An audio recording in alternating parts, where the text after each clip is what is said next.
तुम्ही कधी हा विचार केला आहे का की काही पेंटिंग्स इतकी बोलकी व चैतन्यपूर्ण का वाटतात? जणू काही लयदार हालचाल असते त्या पेंटिंगमध्ये. एक वेगळं आकर्षण असतं त्या चित्रांमध्ये.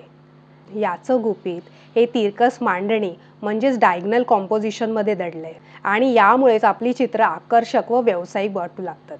काय उत्सुक आहात? चला तर मग हे गुपित उलगडूया. नमस्कार, मी अंकिता. आर्टपिलच्या या व्हिडिओमधून डायगनल कॉम्पोजिशनला सुरुवात करूया. आज आपण डायगनल कॉम्पोजिशन म्हणजेच तिरकस मांडणीबद्दल समजून घेतोय. ही अशी चित्ररचना आहे ज्यामुळे आपली चित्र गतिमान व ऊर्जामान बनतात.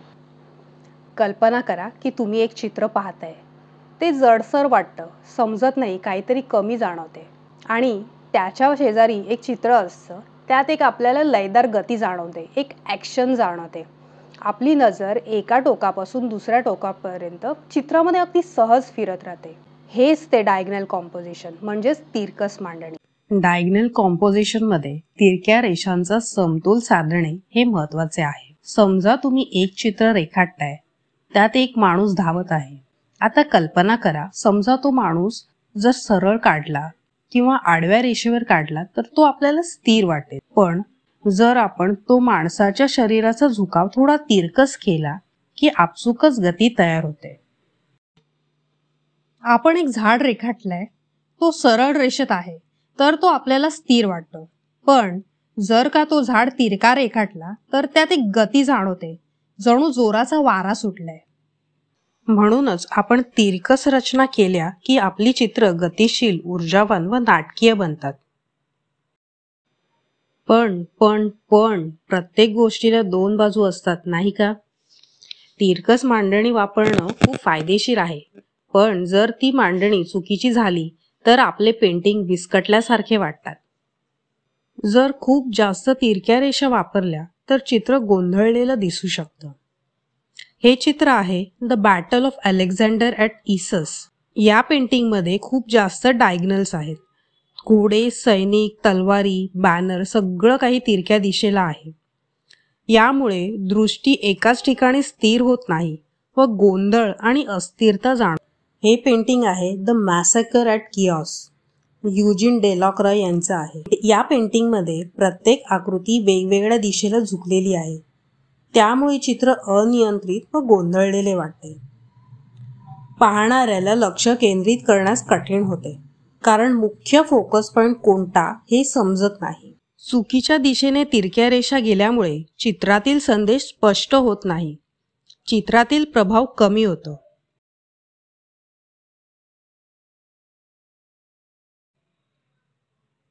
हे चित्र आहे द डेथ ऑफ सार्डेनापॉलस, युजिन डेलॉक्रॉय यांचं. हे पेंटिंग अत्यंत डायनॅमिक आहे, पण या चित्रात अनेक तिरक्या रेषांचा वापर केलाय ज्या एकमेकांना क्लॅश होतात. त्यामुळे चित्रात अस्वस्थता निर्माण होते. जर मुख्य डायगनल रेषा एका दिशेने वाहिल्या असत्या तर चित्र अधिक प्रभावी व नाट्यमय झालं असतं. The fall of इकारस, Jacob Peter गोई यांचं आहे.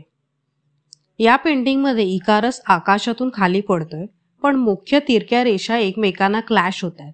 त्यामुळे चित्रातील प्रभाव कमी होतो. या पेंटिंगमध्ये दोन विरुद्ध दिशेच्या तिरक्या रेषा असल्यामुळे दृश्य गोंधळलेले वाटते व लक्ष केंद्रित करणे कठीण होते. जर रेषा एका सुसंगत दिशेने प्रवाहित असत्या तर इकारसच्या पतनाचा प्रभाव अधिक तीव्र जाणवला असता.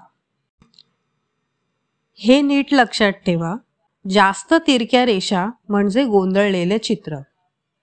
योग्य दिशेने तिरक्या रेषा म्हणजे ऊर्जावान व गतिशील चित्र. चुकीच्या दिशेने किंवा क्लॅश होणाऱ्या तिरक्या रेषा म्हणजे चित्राचा प्रभाव कमी होणं.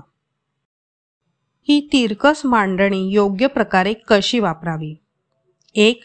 मुख्य घटक तिरक्या दिशेने ठेवा. आपल्या चित्रातील मुख्य घटकाची तिरकी मांडणी करा. 2. पार्श्वभूमीत तिरक्या घटकांचा वापर करा. जमिनीच्या रेषा, लाइटिंग, ढग, टेकड्या, फर्निचर तिरक्या ठेवल्यास चित्र गतिमान बनते. 3. प्रकाश आणि छायेचा योग्य वापर करा. जर प्रकाशाची दिशा तिरकी असेल तर आपले चित्र डायनॅमिक वाटू लागते. आता हे कसं ते आपण पुढील उदाहरणासकट पाहूया. या चित्रात गंगा लहान भीष्मांना नदीत सोडण्यासाठी जात आहे व राजा शंतनू थांबवत आहे. यात गंगेची तिरकस मांडणी केली आहे, त्यामुळे चित्र नाट्यमय व गतिमान वाटते. जर हे दोघं सरळ असते तर तो प्रसंग फारसा प्रभावी वाटला नसता. हे जेक्स लुई डेव्हिड यांचे द डेथ ऑफ मारात हे चित्र आहे. मारातचा मृतदेह एका तिरक्या रेषेत आहे, त्यामुळे याचा दुर्दैवी मृत्यू अधिक नाट्यमय वाटतो. सरळ आकृतीऐवजी तिरकस मांडणी असल्यामुळे आपली दृष्टी एका ठराविक दिशेने फिरते.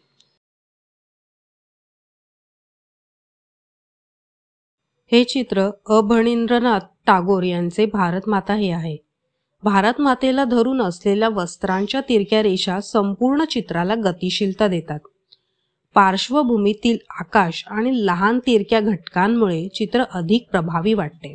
हे चित्र विन्सेंट व्हॅन गॉग यांचं ऑर्चर्ड बॉर्डर्ड बाय सिप्रेसेस हे आहे. या चित्रातील रस्ता व झाडे तिरकी दर्शवलेत, त्यामुळे चित्र गतिशील वाटते. जर हे घटक फक्त सरळ असते तर दृश्य नीरस व स्थिर वाटले असते. हे राजा रवी वर्मा यांचे हरिश्चंद्र आणि तारामती हे चित्र आहे. प्रकाश झोत एका तिरक्या दिशेने येतो, म्हणून दृश्य अधिक नाट्यमय आणि भावनिक वाटते. सावल्याही त्याच दिशेने जात असल्यामुळे प्रकाशाचा प्रभाव वाढतो. कर्वाजिओ यांचे the calling of Saint Matthew या चित्रात प्रकाश झोत तिरकी आहे, जी ख्रिस्तांच्या हाताकडून मॅथ्यू पर्यंत जाते. यामुळे दृश्य नाट्यमय व डायनॅमिक वाटते. ही तिरकस मांडणी योग्यरित्या वापरल्यास पेंटिंगमध्ये गती, नाट्यमयता आणि दृश्यात्मक आकर्षण निर्माण होतो. तर आजच्या भागात आपण डायगोनल कॉम्पोजिशन म्हणजे तिरकस मांडणी कशी व का करायची हे आपण समजलो. सरळ रेषा वापरण्यापेक्षा जर तिरकस रेषा वापरल्या तर चित्र कशी प्रभावी बनतात हेही आपण समजलो. पण अजून एक अत्यंत प्रभावी चित्ररचना आहे जी आपल्या चित्रांना अजून एक पायरी पुढे घेऊन जाईल, आणि ती म्हणजे एल शेप्ड कॉम्पोजिशन. ही चित्ररचना आपल्या चित्रांना कशी प्रभावी बनवते हे आपण पुढील भागात समजणार आहोत. आणि हो, तुम्हाला कोणत्या प्रसिद्ध चित्रांमध्ये ही डायगोनल कॉम्पोजिशन जाणवली असेल तर मला ते कमेंटमध्ये नक्की सांगा. काही प्रश्न असतील तर मला व्हॉट्सॲपवरही विचारू शकता. पुन्हा भेटू पुढील भागात. धन्यवाद.